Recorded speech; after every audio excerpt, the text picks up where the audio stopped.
I grabbed him by his belt and pulled him back in. This is a true story.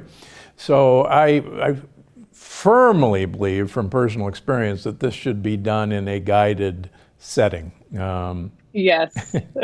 Yes, I agree. I mean, if you take a little bit too much of a psychedelic compound, I mean, it can take you to places that you aren't ready to go by yourself. So definitely. Right, and including the ground from a third-story window. Yeah. All right. Yeah. Well, Jenny, this has been great. Thanks so much for joining me. Where do they find out about you, your book, your work? Well, first of all, thank you so much for having me. This has been just such a great conversation. And I'm glad you have so much personal experience with the topic too, that makes it really enjoyable to talk about. So thank you. My book is called The Rebel's Apothecary. So you can buy that anywhere where books are sold, except right now we can't go into bookstores. So online, you can find that. My blog is healthycrush.com. And you can find me also on Instagram, Jenny Sansusi. Healthycrush.com. Mm-hmm. I'm sure there's a story. What's the crush? Well, the Healthy Crush, I've actually been writing there since 2008. So I've been blogging about wellness and personal development topics for quite a long time. And the Healthy Crush just kind of popped into my mind. The tagline is a love affair with living well. So it's kind of okay. The way I've always felt about, finding out about new wellness topics and getting excited about them and sharing. Very good. Very good. Yeah. Okay, it's time for our audience question. Sandra Liliana on Facebook asked, is keto diet safe for people with heart conditions? Believe it or not, I do use my version of the ketogenic diet for my patients with heart disease who have also, for instance, diabetes as a co-founding factor and as a cause of their heart disease.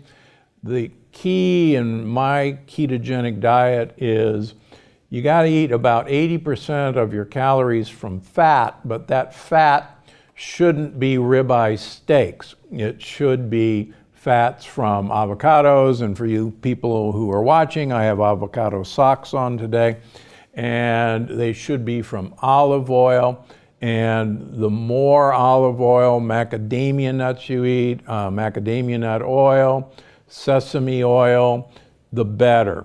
And the key of a ketogenic diet is to really severely limit your carbohydrates to really leaves and vegetables that are going to carry olive oil and avocados into your mouth. That's totally different than a paleo or carnivore keto diet where the vast majority of the foods you're going to eat are heavy cheeses, heavy meats, heavy fats, 3 bottles of cream every day.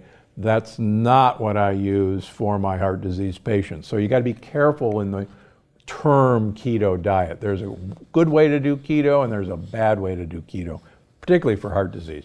So that's a great question, Sandra, and thank you very much. All right, Jenny, thank you again, and good luck with the book, and best wishes to your father. How's he doing, by the way?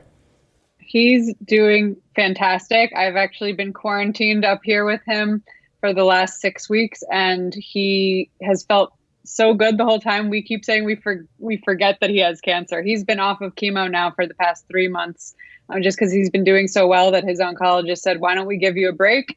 And his blood markers are in the normal range. His tumors have all been stable. So we're happy. Hey, very good. Very good. All right. Keep up the good work. Great.